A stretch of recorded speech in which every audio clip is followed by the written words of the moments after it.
Él vivió entre 1856 y 1939, fue su fallecimiento en Inglaterra, justamente en 23 de septiembre. Él de origen judío, estudió medicina en Viena y él desarrolló sus hipótesis siendo estudiante de neurología. El psicoanálisis, que es una técnica terapéutica y una hipótesis muy interesante, fue desarrollada a partir de 50 años, en los cuales fue ejerciendo la actividad privada y también desarrollando sus ideas, Sigmund Freud. Por ese motivo, con mucha propiedad, se le llama el padre del psicoanálisis. El psicoanálisis puede tener algunas vertientes discutibles, puede tener algunas áreas donde podemos estar en desacuerdo, pero indudablemente ha sido uno de los pensamientos más influyentes en el siglo pasado. Ha tenido una gran raigambre en toda Europa, básicamente ha sido muy interesante su desarrollo. Freud, un médico que fumaba de manera empedernida, falleció por sea de laringe. Él dijo una cosa muy interesante: si quieres vivir, prepárate a morir. En estas teorías que fueron desarrolladas a lo largo de 50 años, manejó 5 hipótesis. Estas hipótesis fueron avanzando conforme él iba estudiando la mente humana, iba estudiando cómo se podía abordar este complejo sistema que determina nuestros pensamientos, nuestras actitudes, nuestra conducta. Estas hipótesis fueron planteadas como una hipótesis dinámica, la otra económica, genética, topográfica y estructural. Estas 5 hipótesis fueron la base del pensamiento psicoanalítico, que luego se fueron gestando en diversos escritos, libros que publicó con gran prodigalidad. Entonces señalábamos que fue un médico neurólogo que nació en Moravia y que ahí estudió sus estudios y se dedicó a ir hacia Viena, donde ahí se fue formando como neurólogo. Básicamente lo interesante de esto fue que tuvo una beca para estudiar en París con el célebre neurólogo Charcot, este neurólogo que tenía esta capacidad de poder dar unas clases magistrales ante un numeroso grupo de alumnos y todo esto. Y a los 32 años, como decía, empezó a estudiar con Charcot. Aquí hay una cosa muy interesante. En las clases magistrales, Charcot empezó a tener muchos casos de histeria. Y estos casos de histeria eran casos en los cuales había muchas pacientes que tenían síntomas muy llamativos, como ceguera, como parálisis, convulsiones, y que Charcot demostraba a través de sus clases magistrales. En esta diapositiva podemos ver que Charcot probablemente podía haber estado entre los estudiantes que se observan en la lámina. Charcot demostró que los síntomas podían ser provocados o eliminados por la hipnosis, porque era muy frecuente que había muchos casos de histeria, que es un conflicto psíquico que se convierte en un lenguaje físico, en una alteración física. La persona tiene conflictos psíquicos y esta energía para controlar estos conflictos se derivaba en una alteración somática. Pero Freud no estaba muy convencido por las explicaciones de ese entonces que se daban sobre este tipo de enfermedad y pensaba que había otra forma de entender este tipo de procesos y tratar de encontrar una cierta estructura para poder abordarlo. Fue en este contexto que ya volviendo a Viena para ejercer y todo esto, había un médico que se llamaba Joseph Breuer y que era contemporáneo, un poco mayor de Freud, y que estaba tratando a una paciente. Acá empieza la historia de la teoría del psicoanálisis cuando esta paciente, que se llamaba Anna O, empezó a ser tratada por Joseph Breuer durante mucho tiempo, un año y más. Esta paciente tenía parálisis de las extremidades, contracturas, anestesias, ceguera, tos, una serie de síntomas que a través de la plática con Joseph Brewer y a través de la hipnosis empezó a curarla. Ana O llamaba charlas curativas a la experiencia de conversar con Joseph Brewer, con este médico. Así que, como le señalaba, durante un año fue tratada y mejoró al recordar por hipnosis que todo empezó cuando ella estaba atendiendo a su padre cuando ya terminaba. Entonces, todo este impacto emocional de su padre y todo desencadenó una serie de síntomas físicos, parálisis, contracturas y todo esto, que Joseph Brewer a través de la hipnosis fue desarrollando. El problema fue que empezó a crearse una relación amorosa hacia Joseph Brewer, incluso con algunos tintes sexuales.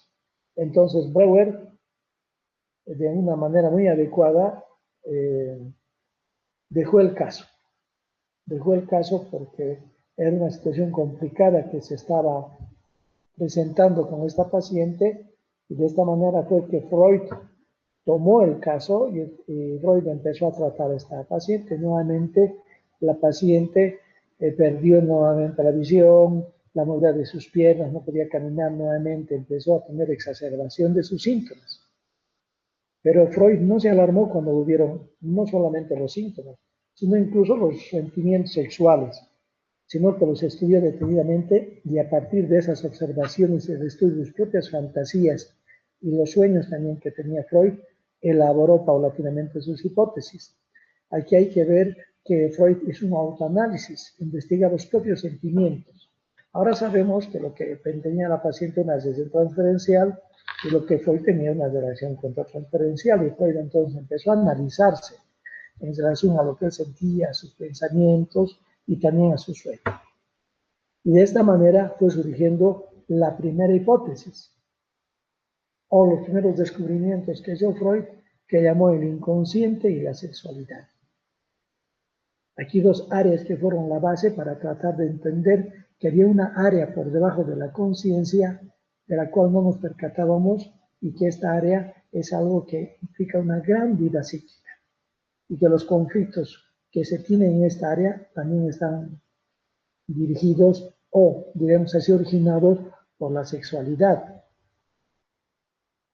De esta manera, en estos descubrimientos, él indicó que el inconsciente eran pensamientos, recuerdos, emociones que se encuentran fuera de la conciencia y que al no poder entrar en la conciencia se expresan a través de síntomas.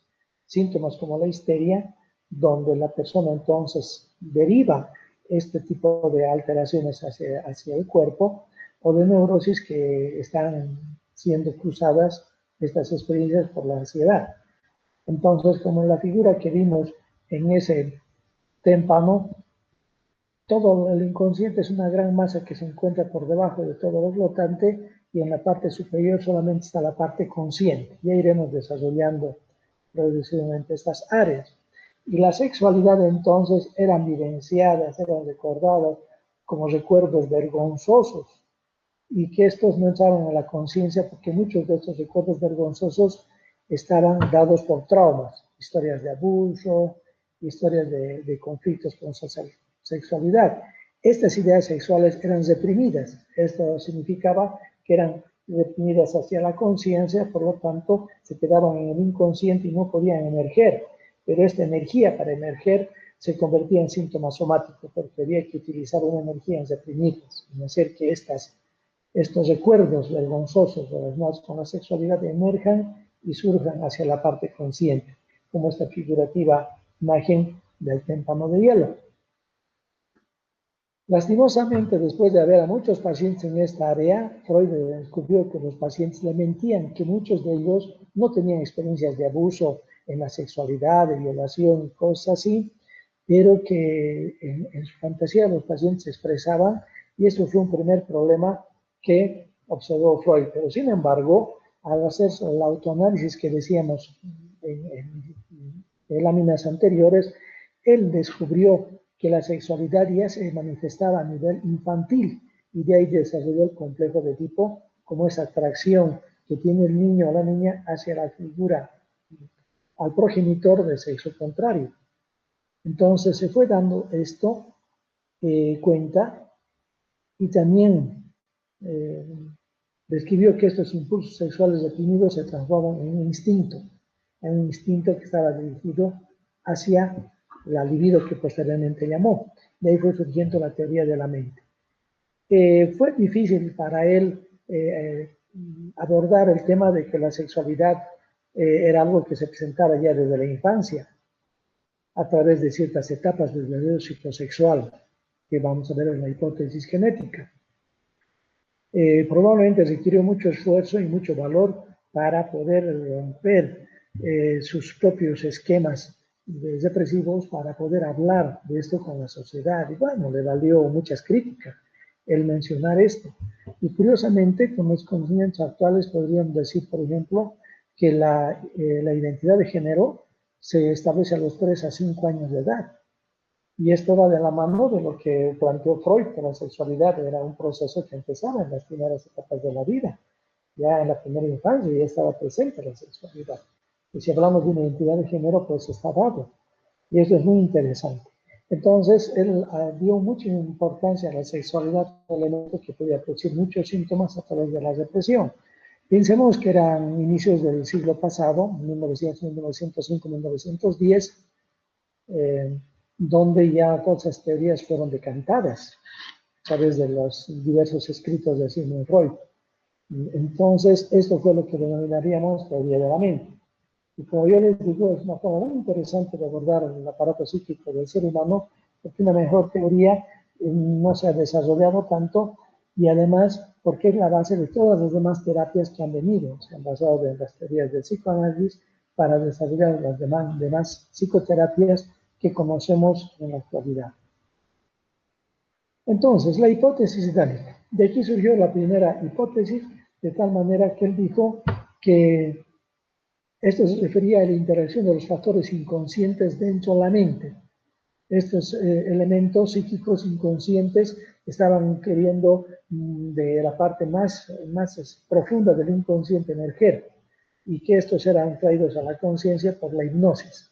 La hipnosis que agarraba los sueños, que los interpretaba, y los sueños que tienen un contenido latente, tienen que emerger y tienen que pasar toda la situación de los mecanismos de defensa, toda la crítica de la conciencia hacia la parte consciente.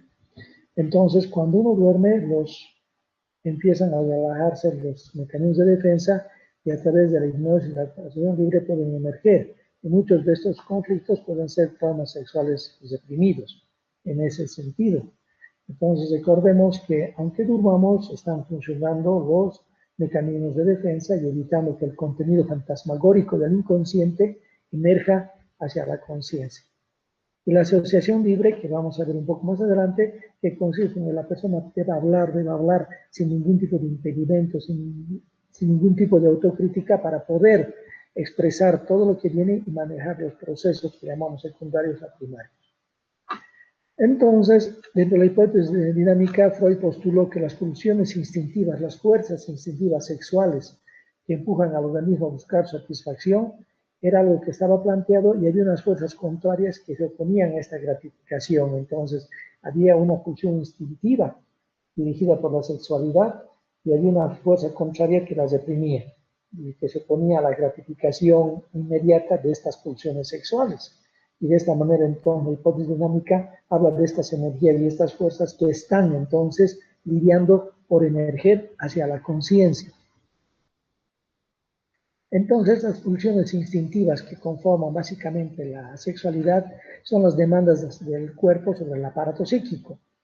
Estas demandas se presentan como fantasías o acciones que derivan del impulso original, que era el impulso de la sexualidad. Este impulso sexual era algo que causaba el conflicto. Y entonces, a través de determinar que estos impulsos se manejaban básicamente la función de su energía para lograrlo, se manejó como instintos determinados hacia la vida. Actualmente en la sexualidad llamamos al instinto necesidad. El ser humano se ha convertido en una necesidad, pero la fuerza, la pulsión instintiva que llamó Freud lo dejó históricamente para manejar este tipo de necesidad. Y de ahí surgieron dos tipos de instintos que determinaban el fin de la hipótesis dinámica en función de estas energías.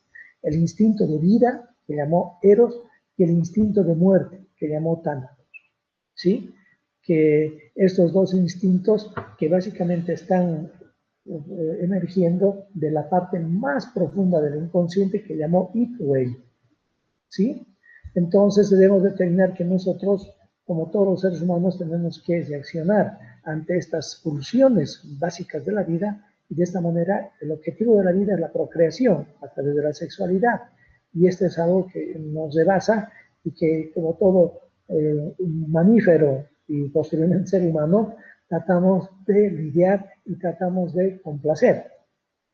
Y en cambio, Thanatos es el principio de muerte. Freud dijo, el hombre tiene que volver a su situación básica. Somos tierra, somos polvo, y en polvo vamos a convertirnos. Entonces, que también había ese instinto para volver a ese estado de situación inorgánica. Es curioso esto, ¿no ve? Porque la vida o la historia de la Tierra, del universo, empieza con física, todo física.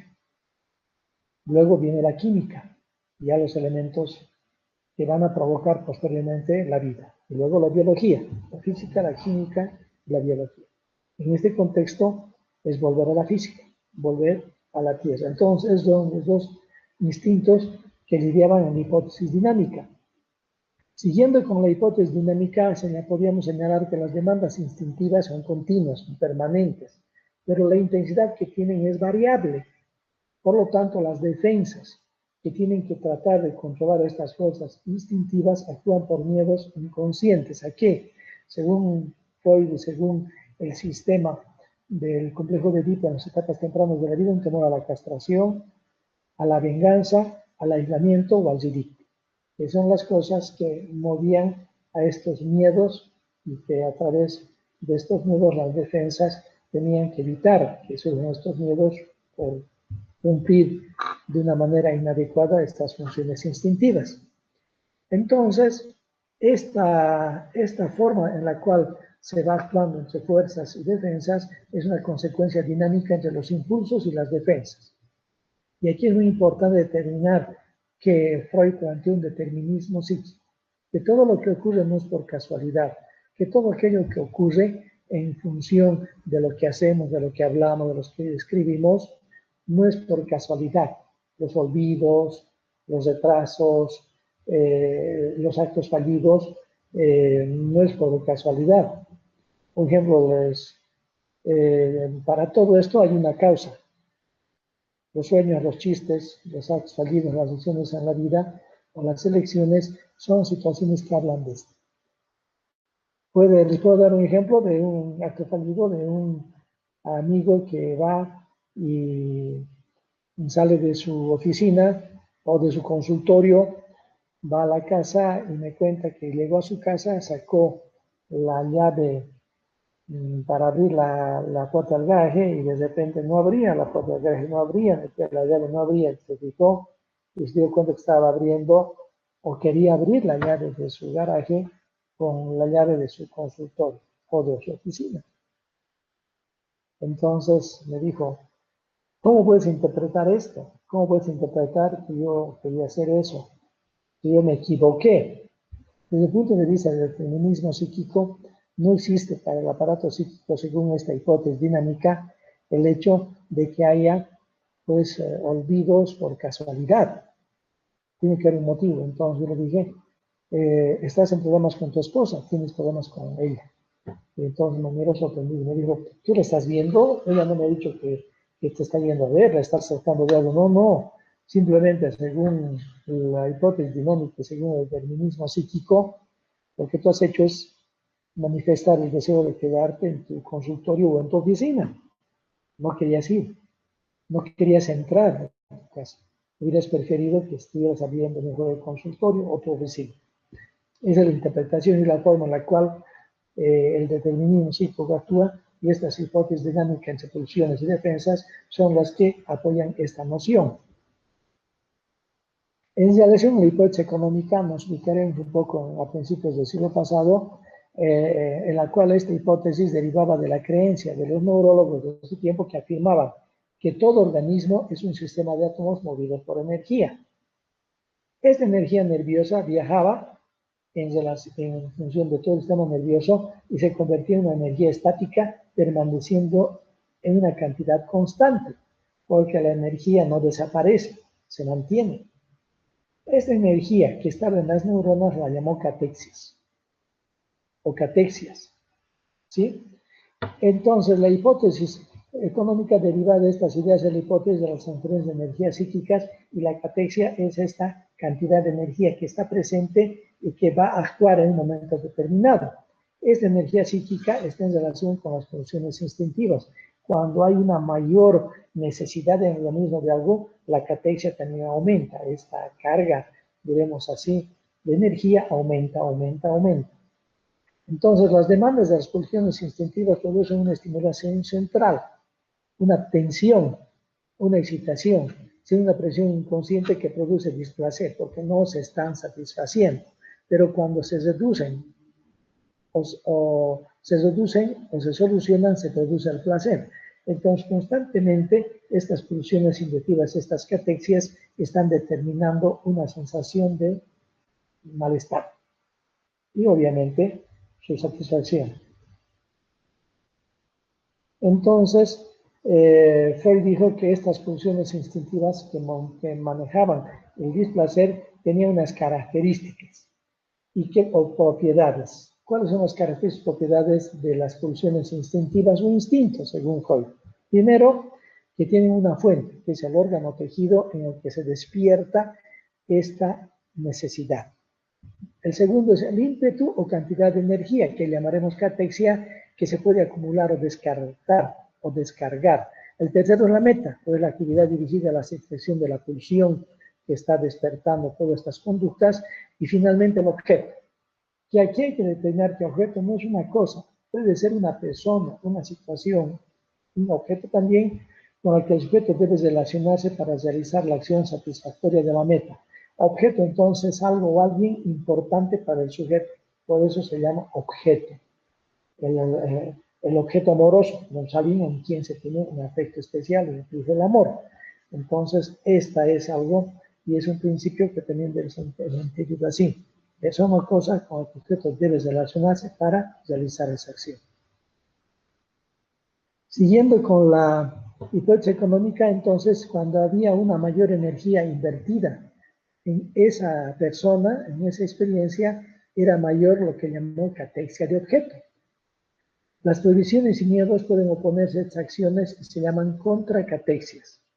Las contracatexias, entonces, también necesitan energía para reprimir, para evitar que el deseo llegue a la conciencia, porque son deseos inaceptables, son deseos donde la vergüenza, la culpa están presentes. Pero la presión reprimida que tiene que ejercerse para que estos deseos no lleguen a la conciencia aumenta en el nivel de energía.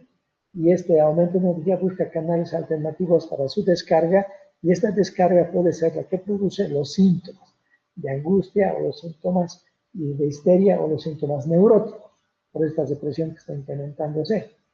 Por ejemplo, podríamos señalar que una parálisis histérica desplaza la energía sexual hacia la energía invertida en paralizar las piernas, disminuyendo la presión hacia el deseo sexual, pero también significando el castigo inconsciente asociado al deseo sexual reprimido. Un ejemplo puede ser de una muchacha criada bajo la rígida moral de principios del siglo pasado, donde estaba caminando con su madre por la calle, de repente un muchacho aparece, le sonríe, ella también le devuelve la sonrisa y la madre le da una bofetada, porque ¿cómo es posible? Una señorita no puede sonreír en extraño. Entonces ella se siente muy contrariada, muy apenada y avergonzada por esto. Cuando llegan a su casa, el muchacho empieza a caminar por la acera de enfrente, mirando la casa que ahí está entrada y vigilando en qué ventana podría estar. Y ella de repente siente algo especial, este deseo, esta energía, esta pulsión, esta fuerza dirigida a una nueva experiencia en el terreno de la sexualidad.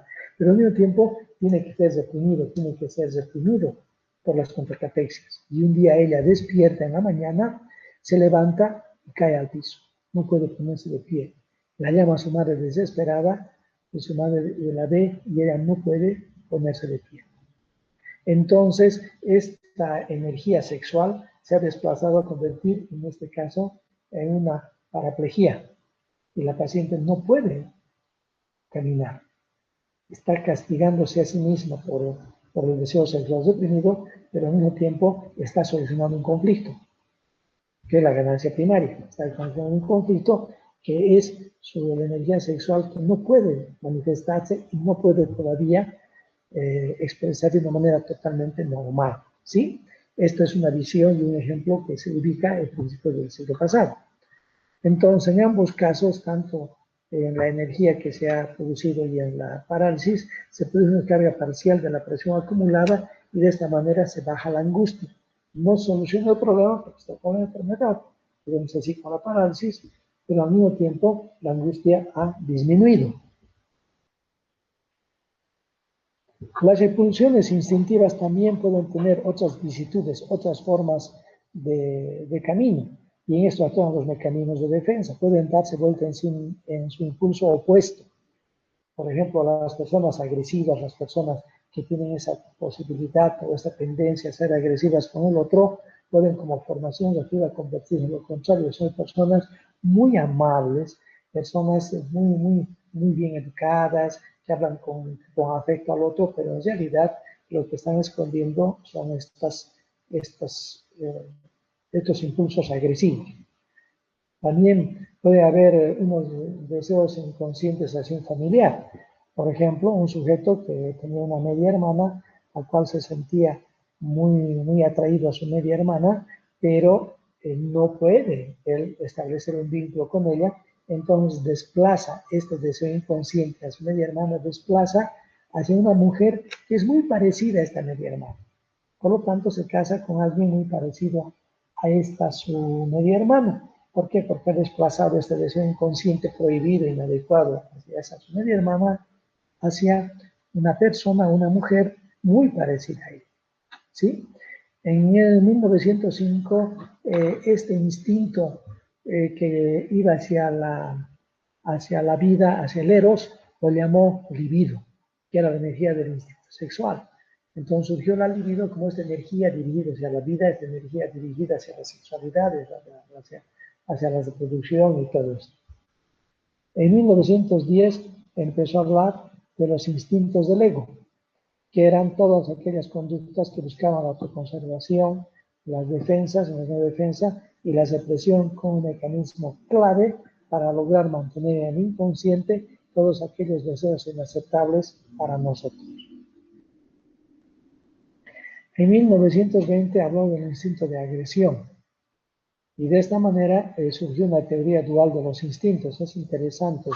En 1923 le diagnosticaron el cáncer de la laringe y en 1933 falleció, pero ya empezó a aportar también las últimas situaciones teóricas a su teoría de la mente. Entonces, la teoría dual de los instintos, había un impulso sexual y un impulso de agresión que estaban presentes en el ser humano, eran impulsos innatos. Cuando estos impulsos no están en conflicto, se presentan ambos y se expresa el deseo ejerciendo las dos pulsiones de una manera más o menos equilibrada, el impulso sexual y el impulso agresivo, porque es innato, tanto uno como el otro. No hablemos de violencia, la violencia no, la violencia ya es el ir a un extremo de la expresión contra otro ser humano. Aquí la agresión es algo de protección, es algo de territorialidad, es algo de cuidarse a sí mismo. Ahora bien, toda conducta normal o patológica es orientada por los conflictos entre los dos instintos, entre el impulso sexual, el impulso de agresión y las fuerzas contrarias que intentan controlarlos, que intentan pues mantenerlos en un margen socialmente aceptable. Pero ahí está. Por ejemplo, la agresión se puede manifestar a través del chiste. ¿No ve?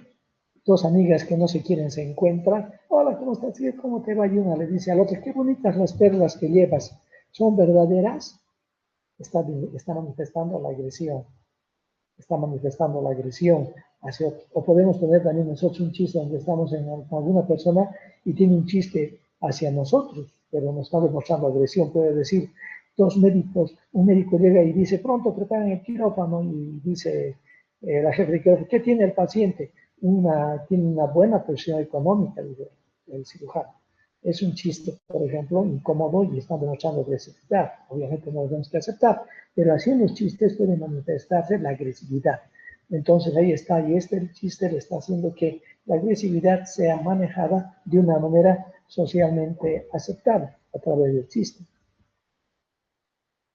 La hipótesis topográfica que se planteó como una hipótesis basada en un libro que escribió La interpretación de los sueños, para tratar de entender esto, supuso tres situaciones básicas.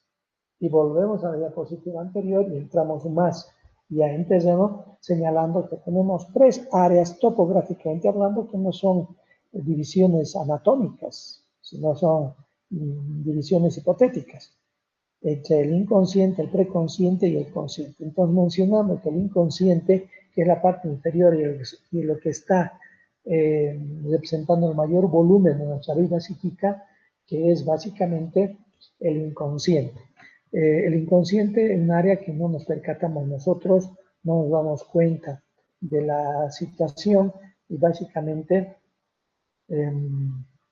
estamos básicamente determinando el hecho de que todo lo que ocurre en esta parte no es conocido por la parte consciente y son las energías, las pulsiones, las catexias que están ahí y que quieren emerger hacia la parte consciente. El preconsciente es lo que está por debajo del sobrenadante, ya en la superficie del témpano de hielo.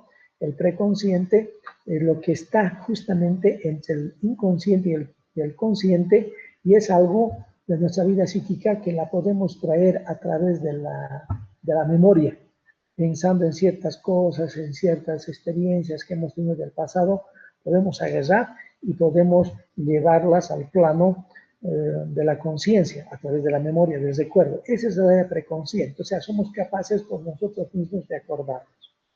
En cambio, el consciente es la parte más reducida de ese témpano hipotético de hielo, que básicamente es la que está en contacto con la realidad, con la cual nosotros manejamos nuestras relaciones, a lo cual somos perfectamente conscientes de lo que hacemos y nuestra voluntad está muy clara. Esa es la parte consciente.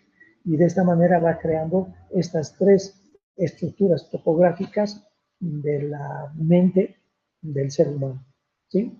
Para el inconsciente vamos a llegar solamente a través de la hipnosis, a través de la análisis de los sueños, a través de los actos fallidos, a través de la asociación libre, estudiando la transferencia y muchas cosas que se van dando en este mundo psíquico.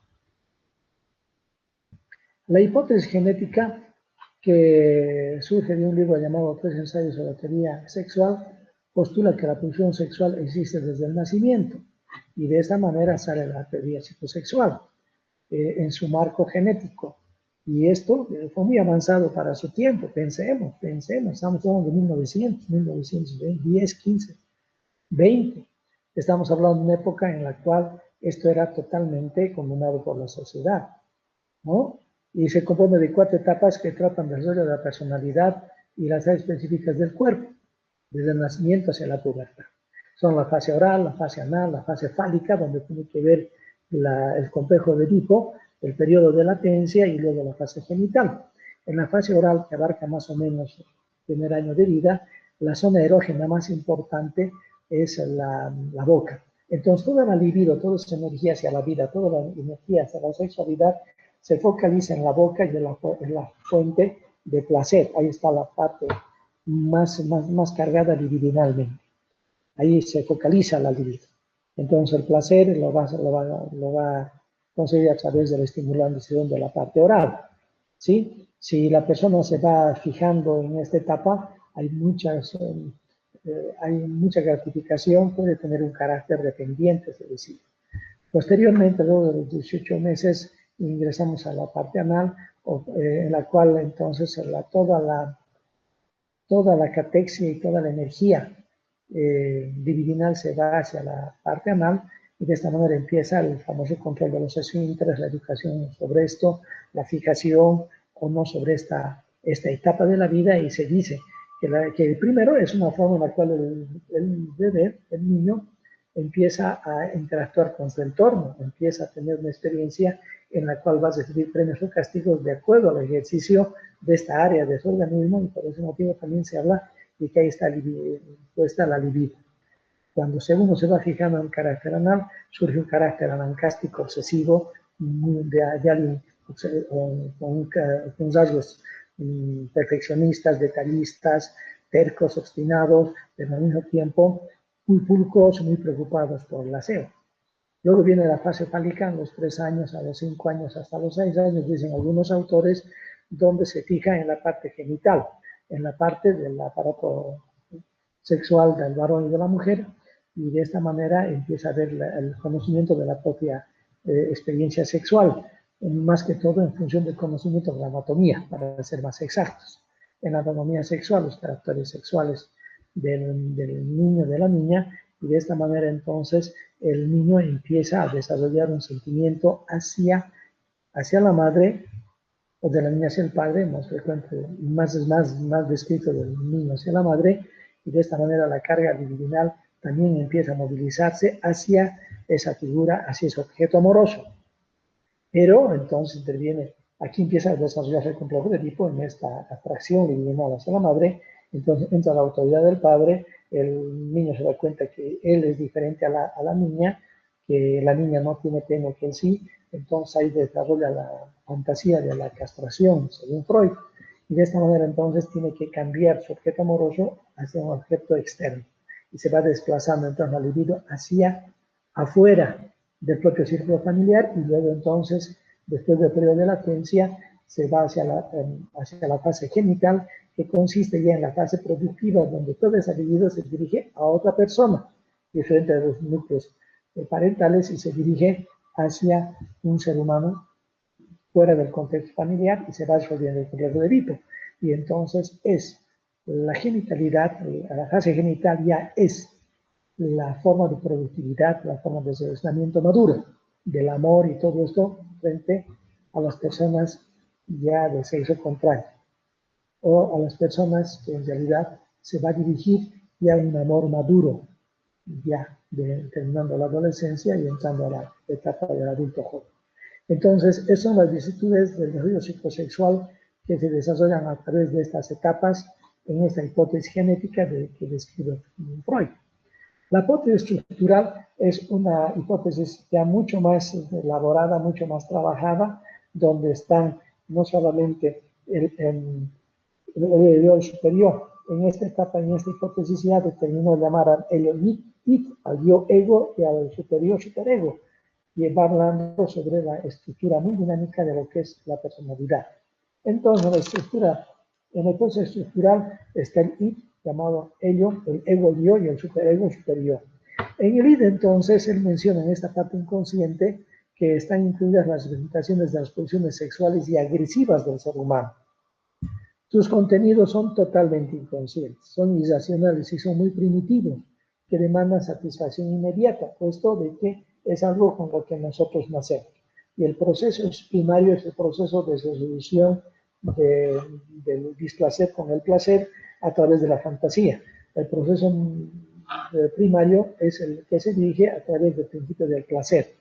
Y de esta manera, un niño que tiene ganas de orinar, se va a orinar, tiene hambre, va a llorar, es decir, no va a postergar. ¿Por qué? Porque está totalmente, diremos así, rentado por el ello o el id. A medida que va desarrollándose y empieza a fijar la vista, empieza a darse cuenta que algo es el yo y algo es el no yo, empieza a darse cuenta de su corporalidad, empieza a surgir la parte más periférica del ego. Y el ego tiene otras características para relacionarse. El ego entonces incluye elementos que regulan la interacción entre las pulsiones instintivas del id y las limitaciones de la realidad. El ego ya es este principio ya de realidad, ya es un proceso secundario, no es un proceso primario como el id, donde el principio de placer, aquí está el principio de realidad o proceso secundario. Por lo tanto, la memoria, el juicio, el razonamiento, la capacidad para decidir, para planear, ya son propiedades del ego o yo, ya son propiedades del ego, porque la conciencia ya también empieza a tomar lugar, empieza a ejercitarse. Entonces el ego capta en forma de deseos las demandas del id y busca la manera de satisfacerlo, basándose en el principio de realidad y en lo que llamamos el superego. El ego se guía por los principios de autoconservación y de evitación del dolor de una manera consciente. En gran medida el ego es consciente. Si las amenazas provienen del medio externo, el ego se da cuenta, o yo también podríamos llamar ego yo, que viene de afuera y entonces hay la experiencia de miedo.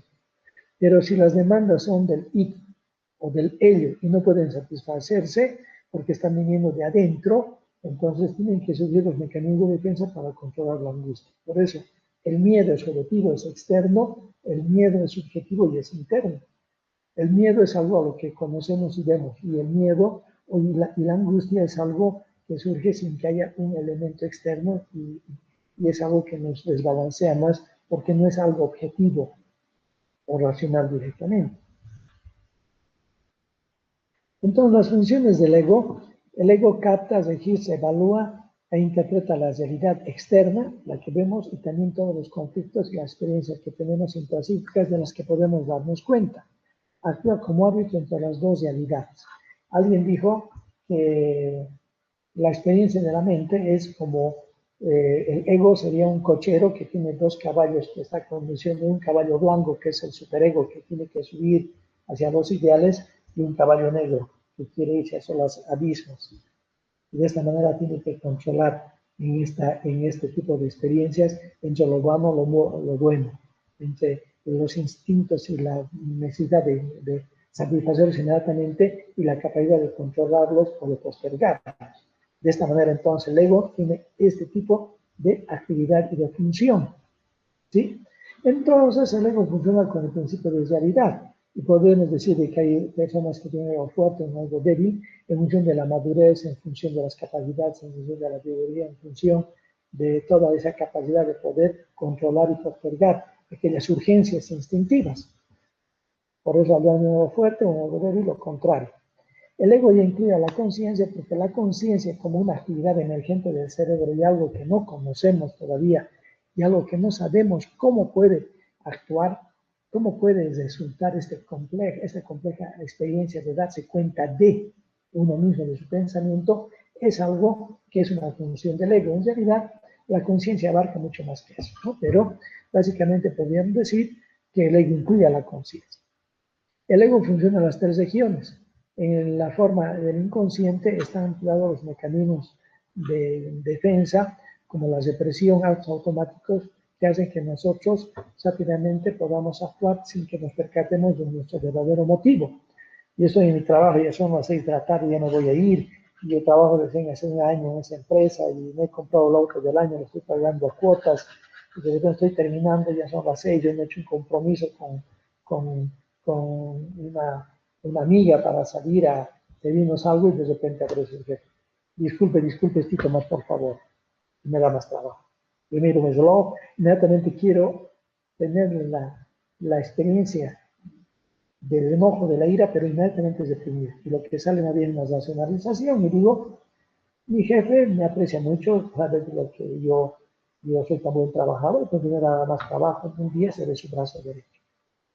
¿Qué es lo que he hecho? He agarrado y de una manera muy rápida ha actuado la depresión y eso va a mantener el inconsciente de tal manera que ese mecanismo de defensa hace que no salga a la conciencia el verdadero sentimiento que tengo.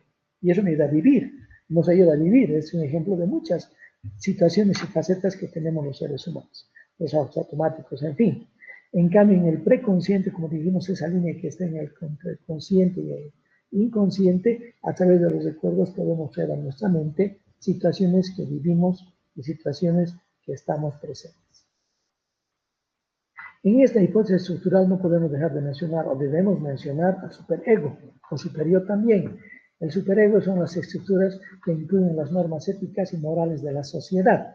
Estas normas éticas que a través de la introyección a través de esta capacidad de agarrar los valores, las cosas externas a mí, hacerles mías, introyectarlas de manera tal que yo pueda funcionar en una sociedad con eso. Entonces, esa es la forma en la cual introyectamos nosotros, primero, los valores de nuestros padres y segundo, los valores de la sociedad.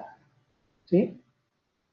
Una forma de introyectar desde la infancia es el hecho de que están los chocolates, ahí los vemos los chocolates, queremos comerlos, la mamá dice, no, eso se come solo después del almuerzo.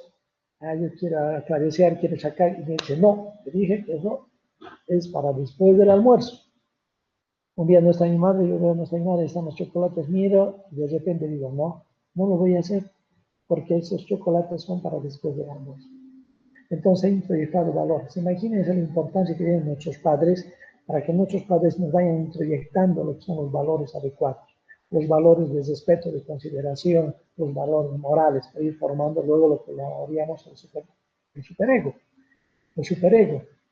Si la sociedad nos va a dar, y nuestros padres nos van a dar valores inadecuados, entonces nuestra conciencia moral, nuestro superior, nuestro superego, va a tener esas falencias. ¿Sí? Entonces, las funciones del superego son la conciencia moral, justamente aquello que vamos creando a través de la introducción de lo que nosotros vemos, y si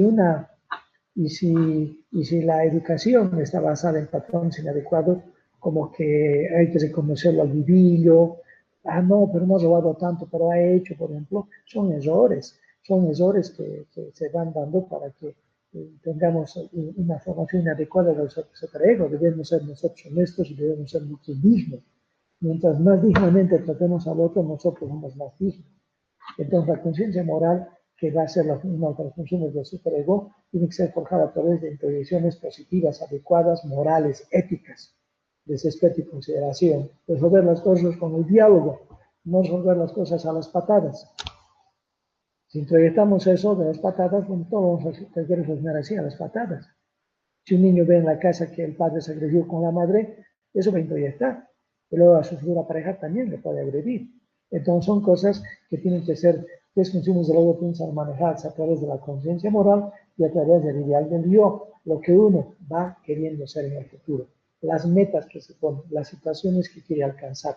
Todo esto tiene que ser manejado dentro de un contexto donde la sociedad, los padres, sobre todo las otras estructuras, van dando esta conciencia moral, este ideal del yo, y esta es función del superego. Entonces, la conciencia moral es el conjunto de fuerzas inhibitorias adquiridas para contrarrestar los elementos instintivos y problemáticos que pueden plantearnos. Se originan las excepciones y castigos en la infancia, como el ejemplo que les he dado de los chocolates, y corresponde a la internalización y a la introyección. El yo ideal es la representación mental donde el individuo desea llegar a hacer aspiraciones de realización de actividades constructivas.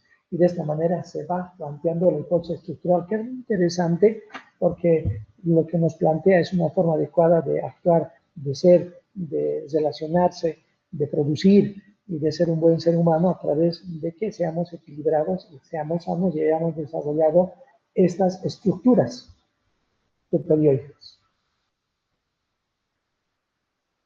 Noyes también dijo que el superior es un observador y evaluador del funcionamiento del yo y lo trata de controlar.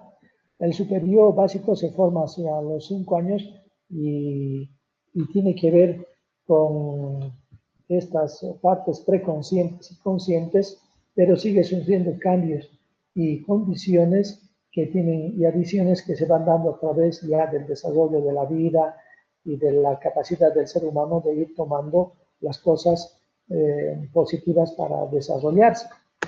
Hay una parte inconsciente del superior y que es a menudo rígida, difícil de modificar y restringe la capacidad de adaptación del sujeto, cuando la educación ha sido más bien muy importante y se ha limitado mucho las capacidades de expresión del yo. Ya redondeando, podríamos decir que hay una teoría psicoanalítica de las neurosis, y ya como otro aporte del psicoanálisis, y se empieza a plantear entonces muy Freud, qué es la neurosis, cómo se produce la neurosis. Todos esos síntomas neuróticos son el resultado de un conflicto entre una pulsión y una defensa. Entonces, esa pulsión de querer satisfacer rápidamente una necesidad a través de un proceso primario y la depresión una defensa. Es como tener una presión del inconsciente, que es todo el agua sobremanante, y una represa que intenta contener e ir manejando esa expresión de toda esa energía acumulada de esa catequesis, de esa inmensa cantidad de agua, ir drenándola progresivamente y controlada. Por lo tanto, los conflictos de las neurosis son el conflicto entre el ello, el id, o el ego, el yo. ¿No ve? El ello que quiere expresar esa pulsión y el ego que tiene que controlarlo. El superior puede también a su vez entrar en conflicto con el ego porque se siente culpable por pensamientos y fantasías, reproches y acusaciones que se hace uno de las cosas que ha pensado que ha deseado hacer o que le ha dado vergüenza. Y esos pueden producir síntomas, actos de expiación, intentos de suicidio, etcétera, según el planteamiento psicoanalítico. Por lo tanto, es algo que se puede manejar de esta manera. El sujeto que considera que que ha tenido pensamientos inadecuados, que ha pecado, entonces se someterá a ayunos, se hará castigos físicos, para no expiar sus culpas y todo esto. Freud creía que las neurosis del adulto se construían en una neurosis infantil que era dividida en la transferencia cuando se hacía la relación entre el psicoanalista y su paciente.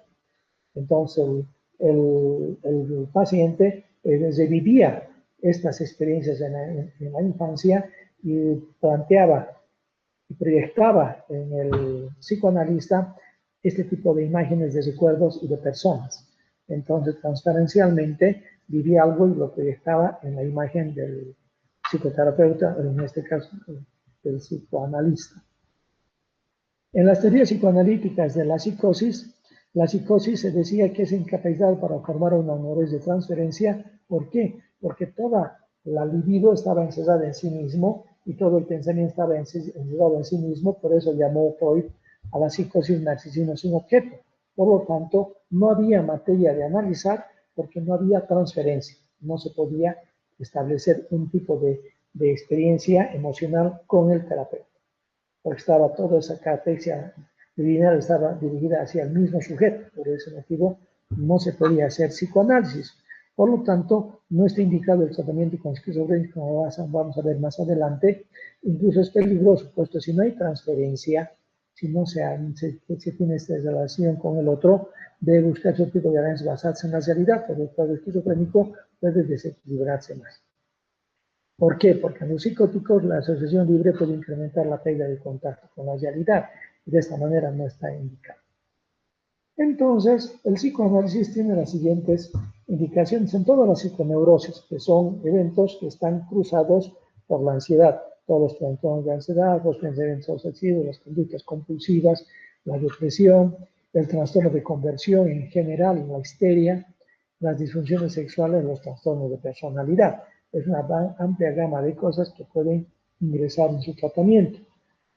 Lo que se requiere son una alta motivación, que el paciente realmente quiera invertir su tiempo y recursos económicos, porque esto es caro, para poder hacer este tratamiento.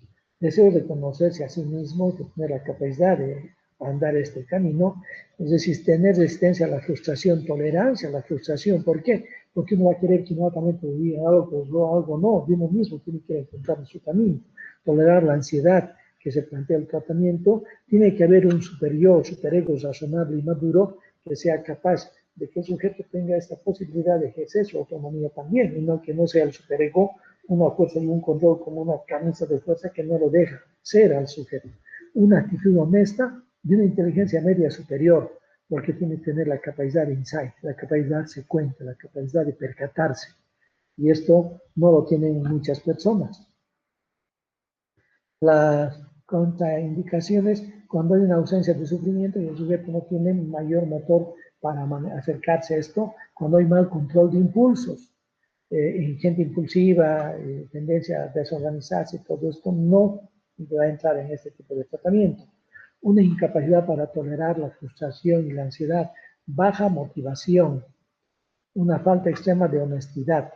No va a mentir, entonces, ¿qué sentido tiene hace que pierda dinero, tiempo el sujeto y también el psicoanalista. El trastorno de la personalidad y la esquizofrenia, decíamos, pensamientos concretos, crisis vitales que pueden tener. Pero en el concreto, porque está bajo inteligencia menor el promedio. Y crisis vitales porque requieren una solución más rápida que el psicoanálisis no lo va a plantear. Es un trabajo a largo plazo y recordar que tiene que haber un nivel de sufrimiento que sea un motor para ir resolviendo las cosas. Entonces, es fundamental que haya una elevada motivación entre los pacientes, que haya una capacidad para formar una relación, en este caso transferencial, una predisposición psicológica al tratamiento y una capacidad de introspección adecuada y tener fortaleza del yo o del ego. Las características del psicoanálisis, una frecuencia regular, pueden ser de 4 a 5 veces por semana, pueden tener 50 minutos de duración, la duración es a largo plazo, el promedio cuesta 5 años. El psicoanálisis clásico ortodoxo es la situación del diván, donde está recostado el paciente mirando hacia un lugar neutro y el psicoanalista a su lado observándolo. El psicoanalista no está en su campo de observación del paciente. El paciente puede hablar y puede hacer una serie de comentarios de situaciones y no se guía por el rostro del psicoanalista ni por las expresiones que ya debe saber manejar el psicoanalista. Entonces, el modo de correr regional sistemático de toda transferencia que está realizando con el psicoanalista, las resistencias que está planteando a su propia terapia y también las conductas regresivas que pueden haber. El papel del analista, entonces, es una neutralidad absoluta y, por lo tanto, esto puede ser un cierto nivel de frustración del paciente que tiene que tolerar. Los objetivos básicos es la reorganización estructural de la personalidad que no se consigue con otras terapias, una resolución de conflictos conscientes y la capacidad de incrementar la introspección del sujeto. Las técnicas de exploración, ya para finalizar, es la asociación libre, que consiste en que el paciente va a hablar, va a empezar a sacar de su mente todo aquello que viene a su pensamiento, sin restricciones.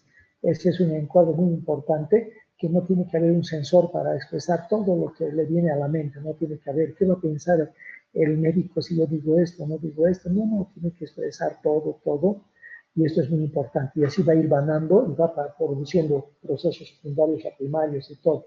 Hay que analizar las reacciones de transferencia que se dan en este tipo de terapia, cuáles son las emociones que despierta en el paciente el terapeuta, el psicoanalista, qué es lo que siente, a quién está representando ese psicoanalista de su vida pasada del paciente, las resistencias que son muy importantes porque van interpretando los conflictos que tiene y los motivos por los cuales a veces el paciente se estresa, a veces falta y todo eso, porque no es fácil conocerse a sí mismo, ni es fácil aceptarse a sí mismo, sobre todo en sus áreas oscuras.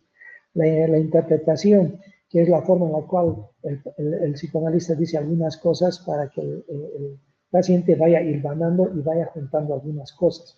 ¿Y qué le hace pensar eso? ¿O por qué usted saca esa conclusión? ¿O qué opina de esto que me ha contado? Cosas entonces que el paciente va agarrando y por su capacidad va dándose cuenta de eso.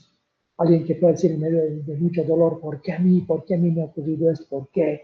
Y después decir, ¿por qué no a mí? ¿Qué tengo yo que no tengan las otras personas si soy parte de la experiencia del mundo? Eso lo ha logrado a través de un señalamiento y una interpretación que le ha hecho el psicoanalista. En la interpretación de los sueños, que son el camino, la vía amplia, el prado cochabambino para llegar al inconsciente, ¿no ve? Puede llegar un paciente y contarme que ha salido, que se ha soñado que estaba, se ha soñado que estaba yendo a la casa de su enamorada, toca el timbre y de repente él está con las flores para verla a la enamorada, toca el timbre y sale la hermana de la enamorada y él está con las flores. Entonces, podríamos decir, ¿por qué cree usted que ha tenido ese sueño? ¿Qué le hace pensar ese sueño? Entonces tiene que ir desgranando a través de su propia experiencia que quizás en algún momento ha tenido algún deseo inconsciente hacia esta persona. Y obviamente está escondido, está reprimido y por eso ha desplazado una imagen a otra. La interpretación de los sueños es un terreno muy interesante para poder entender el fundamento del inconsciente y es un área también que está dentro de la técnica de la exploración de la parte psíquica y a través de esta interpretación. Entonces, la asociación libre, las líneas de transferencia, sistema, interpretación e interpretación de los sueños son básicamente las técnicas de la exploración psicoanalítica en este interesante mundo hipotético de lograr entender esta fabulosa experiencia que es la mente humana. Es la mente humana, quizás la situación más compleja que el ser humano puede abordar. Muchas gracias, han sido muy amables. Estoy pendiente de vuestra presencia en la siguiente clase, que ya abordaremos en realidad las psicoterapias y algunas psicoterapias importantes que han surgido a través del psicoanálisis. Hablaremos de la terapia que se puede ejercitar a través de la actividad médica y también formas actuales de psicoterapia. Muy buenas tardes, estimados alumnos. Muchas gracias.